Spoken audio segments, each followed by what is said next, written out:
నమస్కారం, వేగా న్యూస్ కి స్వాగతం. ఈనాటి వార్తల్లోని ముఖ్యాంశాలు. గ్లోబల్ ఎకనామిక్ హబ్ గా విశాఖ రీజియన్ అభివృద్ధి, అధికారులకు సీఎం చంద్రబాబు ఆదేశం. మురికివాడలు లేని నగరంగా మార్చాలని సూచన. అందులో మహిళా క్రికెట్ జట్టుకు పవన్ ఆర్థిక సాయం, ఒక్కొక్కరికి 5 లక్షల చెక్కుల పంపిణీ. కెప్టెన్ దీపిక స్వగ్రామానికి రహదారి మంజూరు. జగన్ జమానాలో నిబంధనలకు విరుద్ధంగా సున్నపరాయి లీజులు, ఏసీసీ సిమెంట్ కు ప్రభుత్వం తాకీదు. వారంలో భారతీయ సిమెంట్ కు నోటీసు. వినియోగదారులకు స్టేట్ బ్యాంక్ తీపి కబురు, ఈ నెల 15 నుంచి రుణాలపై వడ్డీ తగ్గింపు. విశాఖ ఎకనామిక్ రీజియన్ అభివృద్ధిపై తొలిసారి మంత్రులు, ఉన్నతాధికారులు, జిల్లాల కలెక్టర్లు, ప్రజాప్రతినిధులతో ముఖ్యమంత్రి చంద్రబాబు సమీక్ష నిర్వహించారు. విశాఖ రీజియన్ అభివృద్ధిపై తొలిసారి మంత్రులు, ఉన్నతాధికారులు, జిల్లాల కలెక్టర్లు, ప్రజాప్రతినిధులతో ముఖ్యమంత్రి చంద్రబాబు సమీక్ష నిర్వహించారు. ఇందులో విశాఖ ఎకనామిక్ రీజియన్ వీఆర్ సమగ్ర అభివృద్ధి, రోడ్లు, రైలు మార్గాలు, పోర్టులు, లాజిస్టిక్స్, ఇతర రంగాలకు సంబంధించిన 49 ప్రాజెక్టులపై అధికారులతో సీఎం చర్చించారు. 2027 జూన్ 26 నుంచి జూలై 7 వరకు గోదావరి పుష్కరాలు నిర్వహించాలని ఆంధ్రప్రదేశ్ ప్రభుత్వం నిర్ణయించింది. 12 రోజులు గోదావరి పుష్కరాలు జరుగుతాయని స్పష్టం చేసింది. 2027 జూన్ 26 నుంచి జూలై 7 వరకు గోదావరి పుష్కరాలు నిర్వహించాలని ఆంధ్రప్రదేశ్ ప్రభుత్వం నిర్ణయించింది. 12 రోజులు గోదావరి పుష్కరాలు జరుగుతాయని స్పష్టం చేసింది. తిరుమల తిరుపతి దేవస్థానం శ్రీ తంగిరాల వెంకటకృష్ణ పూర్ణ ప్రసాద్ అభిప్రాయం మేరకు తేదీలు ప్రకటించినట్లు ప్రభుత్వం వెల్లడించింది. వేలం ద్వారానే లీజులు కేటాయించాలని 2015, 2021లో కేంద్ర గనుల శాఖ చట్ట సవరణ చేసినా సరే అందుకు విరుద్ధంగా వైసీపీ ప్రభుత్వం 2013, 2024లో 4 సున్నపురాయి లీజులను దరఖాస్తు విధానంలో మంజూరు చేసింది. వేలం ద్వారానే లీజులు కేటాయించాలని 2015, 2021లో కేంద్ర గనుల శాఖ చట్ట సవరణ చేసినా సరే అందుకు విరుద్ధంగా వైసీపీ ప్రభుత్వం 2013, 2024లో 4 సున్నపురాయి లీజులను దరఖాస్తు విధానంలో మంజూరు చేసింది. మద్యం ఆర్డర్లు దక్కాయని సిఐడి తరపున సీనియర్ న్యాయవాది సిద్ధాంత అగర్వాల్ హైకోర్టులో వాదనలు వినిపించారు. మద్యం కుంభకోణం కేసులో బెయిల్ కోరుతూ శ్రీధర్ రెడ్డి వేసిన పిటిషన్పై హైకోర్టు విచారణ జరిపింది. మద్యం ఆర్డర్లు దక్కాయని సిఐడి తరపున సీనియర్ న్యాయవాది సిద్ధాంత అగర్వాల్ హైకోర్టులో వాదనలు వినిపించారు. మద్యం కుంభకోణం కేసులో బెయిల్ కోరుతూ శ్రీధర్ రెడ్డి వేసిన పిటిషన్పై హైకోర్టు విచారణ జరిపింది. 2024-25 ఆర్థిక సంవత్సరంలో వివిధ రంగాల్లో రాష్ట్రాలు, కేంద్రపాలిత ప్రాంతాలు సాధించిన పురోగతి గణాంకాలను reserve bank of India RBI విడుదల చేసింది. 2024-25 ఆర్థిక సంవత్సరంలో వివిధ రంగాల్లో రాష్ట్రాలు, కేంద్రపాలిత ప్రాంతాలు సాధించిన పురోగతి గణాంకాలను reserve bank of India RBI విడుదల చేసింది. AP deputy CM Pawan Kalyan ఆర్థికంగా అండగా నిలిచారు. మంగళగిరి క్యాంప్ కార్యాలయంలో క్రీడాకారులతో సమావేశమైన పవన్ కళ్యాణ్ ఒక్కొక్కరికి ప్రోత్సాహంగా 5 లక్షల రూపాయల చెక్కులను అందజేశారు. AP deputy CM Pawan Kalyan ఆర్థికంగా అండగా నిలిచారు. మంగళగిరి క్యాంప్ కార్యాలయంలో క్రీడాకారులతో సమావేశమైన పవన్ కళ్యాణ్ ఒక్కొక్కరికి ప్రోత్సాహంగా 5 లక్షల చెక్కులను అందజేశారు. సహాయ సిబ్బందికి 2 లక్షల చొప్పున మొత్తం 84 లక్షల రూపాయలు ఇచ్చారు. కెప్టెన్ దీపిక స్వగ్రామానికి రోడ్డు మంజూరు చేస్తున్నట్లు ప్రకటించారు. గురించి చెప్పాలంటే మాటల్లో ఆట కష్టం మాత్రమే కాదు, మా ఊరికి కావాల్సిన సదుపాయాల గురించి మాట్లాడాలనే సామాజిక స్పృహ నిజంగా ఉంది. I think we will make sure that you will get the right support, and we will make sure, I think I'll also ask a lot of corporates. I'll take some corporates help to make sure that they'll provide a good living conditions for you, and especially for Devi ji from Jammu. ఏటా 1500 కొత్త బస్సులను ప్రవేశపెట్టాలని RTC ఉద్యోగులు ప్రభుత్వాన్ని కోరారు. బస్సుల్లో రద్దీకి తగ్గట్టు సిబ్బంది నియామకాలను చేపట్టాలని విజ్ఞప్తి చేశారు. ఏటా 1500 కొత్త బస్సులను ప్రవేశపెట్టాలని ఆర్టీసీ ఉద్యోగులు ప్రభుత్వాన్ని కోరారు. బస్సుల్లో రద్దీకి తగ్గట్టు సిబ్బంది నియామకాలను చేపట్టాలని విజ్ఞప్తి చేశారు. 7,000 మంది ఉద్యోగులకి ప్రమోషన్లు వచ్చినాయి. కానీ మాకున్నట్టు సమస్య ఏంటంటే ఏపీఎస్ఆర్టీసీ రెగ్యులేషన్స్ ప్రకారం మాకు ఇంతకుముందు ప్రమోషన్లు వచ్చేవి. ప్రభుత్వంలో కలవడం వల్ల కొన్ని మాకు ఇబ్బందులు కలిగినాయి.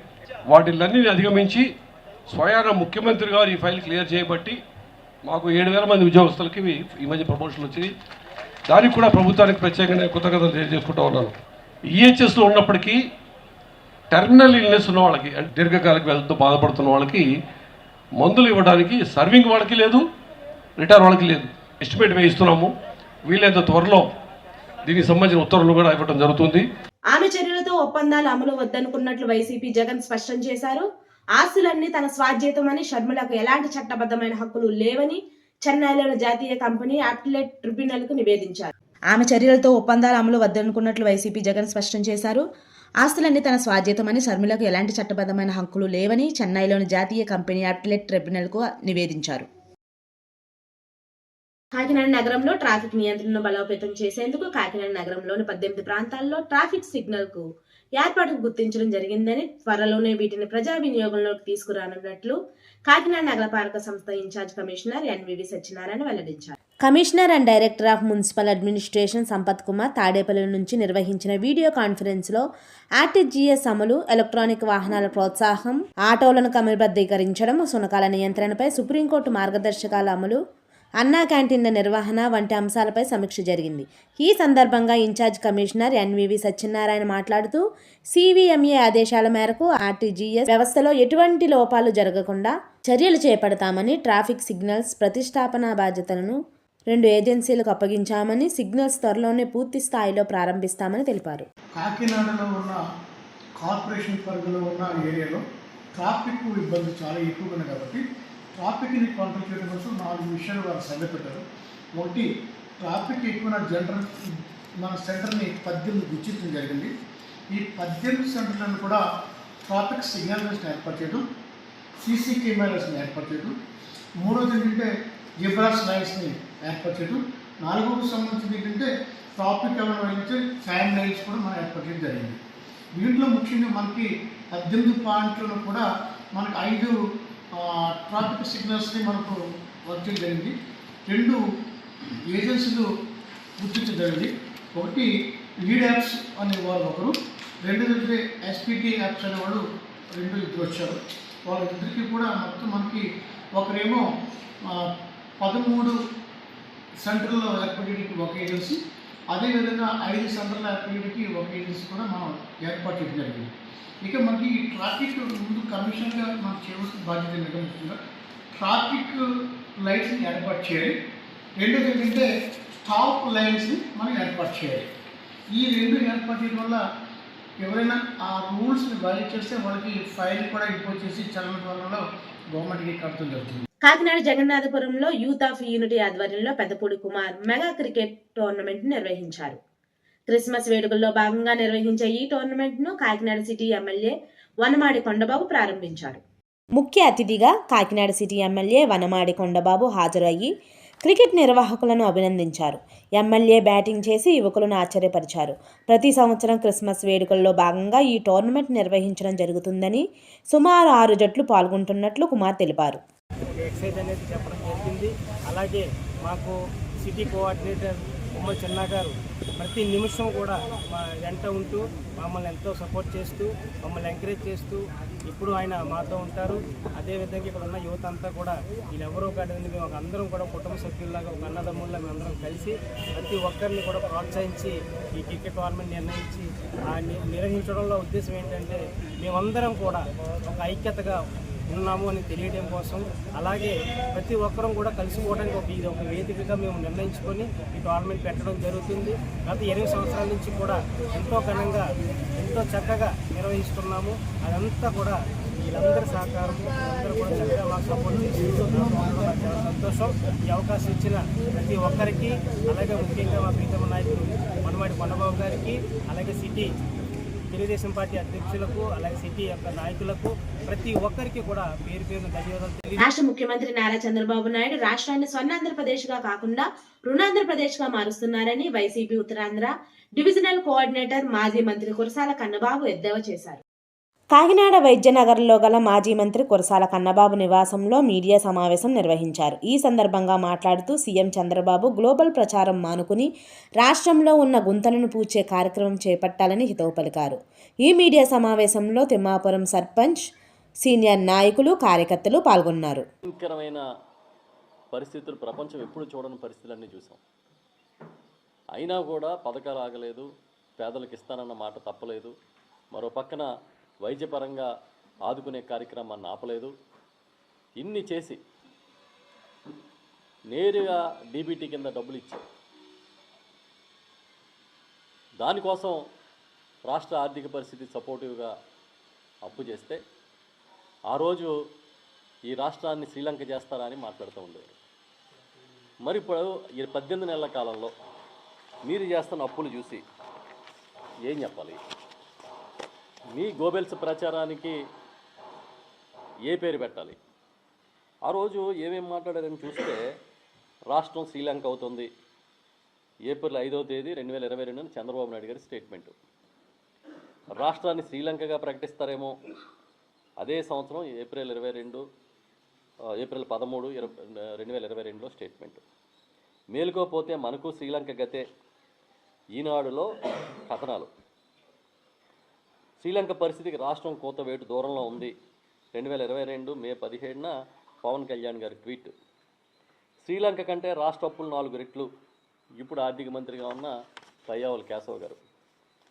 అప్పులతో ఆంధ్ర పేరు మారు మోగిస్తున్నందుకు జగన్కు అప్పురత్నాన్ని పేరు పెట్టాలి. పవన్ కళ్యాణ్ గారి ట్వీట్ 2023. అక్టోబర్ 25, 2023ని పురంధరేశ్వరి గారు, ఆ రోజు బీజేపీ అధ్యక్షురాలు, ఆమె రాగం రాష్ట్ర రుణం 11 లక్షలు.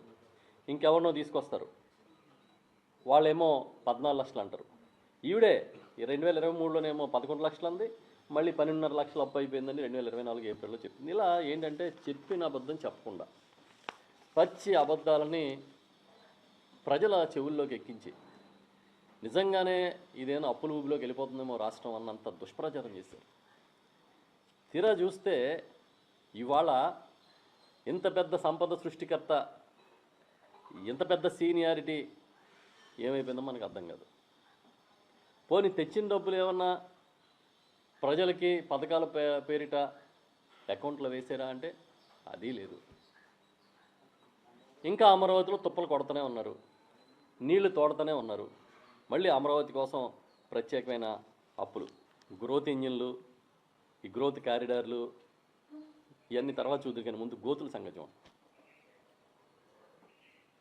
ఎందుకు వచ్చిన మాటలు ఇది? ఓ పక్కనేమో భవిష్యత్తులో వచ్చే ఆదాయాన్ని కూడా తాకట్టు పెట్టేస్తాం, ఇంకో పక్కన 9.25%కి బాంబే స్టాక్ ఎక్స్చేంజ్ నుంచి నిధులు సమీకరిస్తాం. ఇటువైపు చూస్తే ఇదిగో ఇలాంటివి ఆకాశ మార్గాలు, భూ మార్గాలు, సొరంగ మార్గాలు, మీ ఇష్టం వచ్చినట్టు స్టోరీస్ తయారు చేసి మార్కెట్ చేస్తారు. మేము అడుగుతున్నాం, డైరెక్ట్గా సూటిగా అడుగుతున్నాం. జగన్మోహన్ రెడ్డి గారు ప్రభుత్వంలో ఆ రోజు ఇదే బెవరేజెస్ కార్పొరేషన్ ద్వారా నిధుల సమీకరణకు ప్రయత్నం చేస్తే తప్పు పట్టిన మీకు ఈరోజు చేస్తున్నది తప్పు అని ఎందుకు అనిపించడం లేదు? ఆ రోజు ఒక రాజ్యాంగం, ఈరోజు ఒక రాజ్యాంగం అమల్లో ఉందా? ముఖ్యమంత్రి మారినప్పుడల్లా రాజ్యాంగాలు, నిబంధనలు, విధానాలు మారిపోతాయా? చెప్పండి. వాళ్ళు అధోగతి పాలైపోతున్నాము, ఆంధ్రప్రదేశ్ అప్పుల పాలైపోతున్నామని మీ అనుకూల పత్రికలోనే రాస్తున్నారుగా. అది కూడా ఇంకా తప్పక రాస్తున్నారు కదా. పోనీ ఏ ఒక్కడన్నా సంతోషంగా ఉన్నారా? మీరు అమితంగా ప్రేమించే అమరావతి రైతులతో సహా చెప్పండి. మీ పరిపాలనలో ఈ వర్గం, ఈ కేటగిరీ ప్రజలు సంతోషంగా ఉన్నారు, సుభిక్షంగా ఉన్నారు.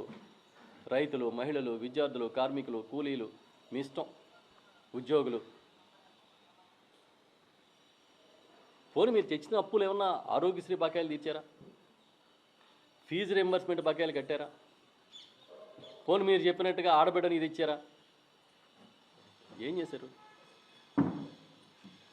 రోజు కథలు మాత్రం రాయమంటే సినిమా కథల కన్నా పెద్ద కథలు ప్రచారం చేస్తున్నారు. మేము ఏం చెప్తున్నామంటే, చంద్రబాబు నాయుడు గారు, మీరు సంపద సృష్టికర్త కాదు, మీరు పెద్ద రుణాల సృష్టికర్త. ఏ విధంగా అప్పులు తేవాలో మీకు తెలిసినట్టుగా ఇంకెవరికి తెలీదు. తెచ్చిన ప్రతి అప్పుని మమ్మల్ని సంపద అనుకోమని మీరు చెప్తుంటే ప్రజలు నమ్మడానికి సిద్ధంగా లేరు. గ్రోత్ ఇంజిన్లు, గ్రోత్ క్యారిడర్లు తర్వాత మాట్లాడుకుందాం. ముందు ఇక్కడ ఉన్న గోతుల సంగతి, ఆ రోడ్ల సంగతి. అనారోగ్యానికి గురైన నిరుపేదలకు వైద్యం ఖర్చుల కోసం ముఖ్యమంత్రి సహాయ నిధి ద్వారా నారా చంద్రబాబు నాయుడు అన్ని విధాలా ఆదుకుంటున్నారని, ఆర్థికంగా భరోసా కల్పిస్తున్నారని తెలుగుదేశం పార్టీ రాష్ట్ర అధికార ప్రతినిధి పిఠాపురం మాజీ ఎమ్మెల్యే వర్మ పేర్కొన్నారు. పిఠాపురం నియోజకవర్గం యు కొత్తపల్లి మండలానికి సంబంధించి సీఎం సహాయ నిధి చెక్కులను మాజీ ఎమ్మెల్యే వర్మ చేతుల మీదుగా లబ్ధిదారులకు అందజేశారు. ఈ కార్యక్రమంలో తెలుగుదేశం పార్టీ యు కొత్తపల్లి మండలం అధ్యక్షుడు సూరాడ రాజు మరియు సీనియర్ నాయకులు, కార్యకర్తలు పాల్గొన్నారు. మూగు కాశయ్య, కోడ పార్వతి, చొక్కా నారాయణ, వీరికి గౌరవ ముఖ్యమంత్రి చంద్రబాబు నాయుడు గారు మరి ఆరోగ్య హాస్పిటల్ ఖర్చుల నిమిత్తం మరి అందరికీ కలిపి 2 లక్షల రూపాయలు వచ్చాయి.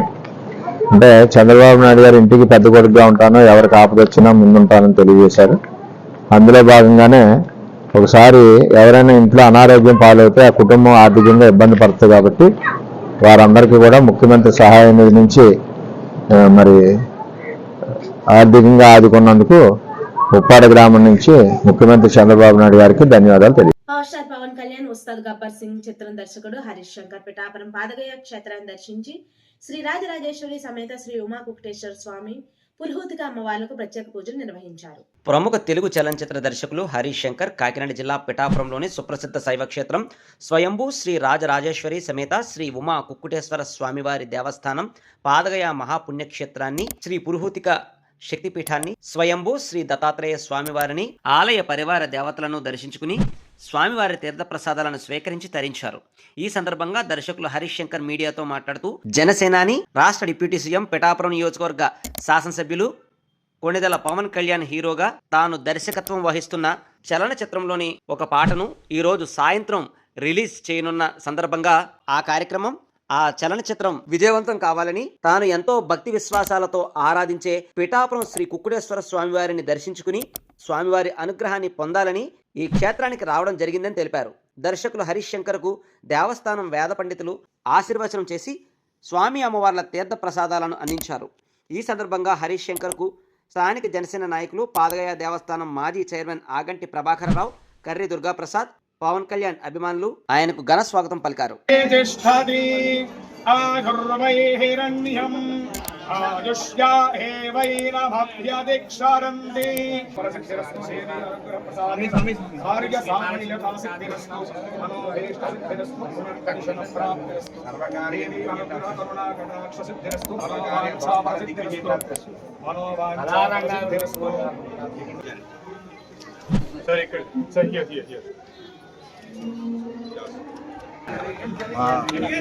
సినిమా హీరో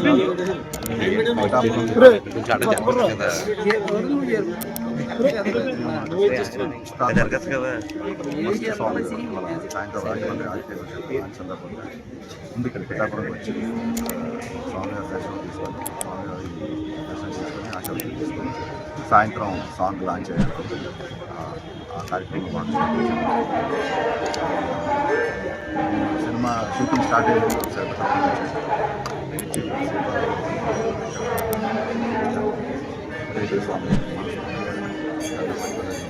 మళ్ళీ ఈ సాంగ్ సినిమా సంబంధించిన ఫస్ట్ ప్రమోషన్ కంటెంట్ బయటకు వస్తుంది కాబట్టి ఇక్కడే దర్శనం చేసుకొని పనులు ప్రారంభించాలి. మీరు ఫ్యాన్గా అడుగుతున్నారు కాబట్టి ఫ్యానే సమాధానం చెప్తున్నాడు. అభిమానులు ఏమేమి చూడాలనుకుంటున్నారు కళ్యాణ్ గారి దగ్గర నుంచి అనుకుంటున్నారు, ఏమేమి కావాలనుకుంటున్నారు పుష్కలంగా మీరు ఈ నియోజకవర్గం ప్రజలు కళ్యాణ్ గారికి ఇచ్చిన బంపర్ మెజార్టీ లాగా సినిమా కూడా అన్ని అంశాలతో వాళ్ళందరినీ ఆనందపరిచారు. ఈ బులెటిన్ ఇంతటితో సమాప్తం. తిరిగి రేపటి బులెటిన్లో కలుసుకుందాం. అంతవరకు సెలవు. నమస్కారం.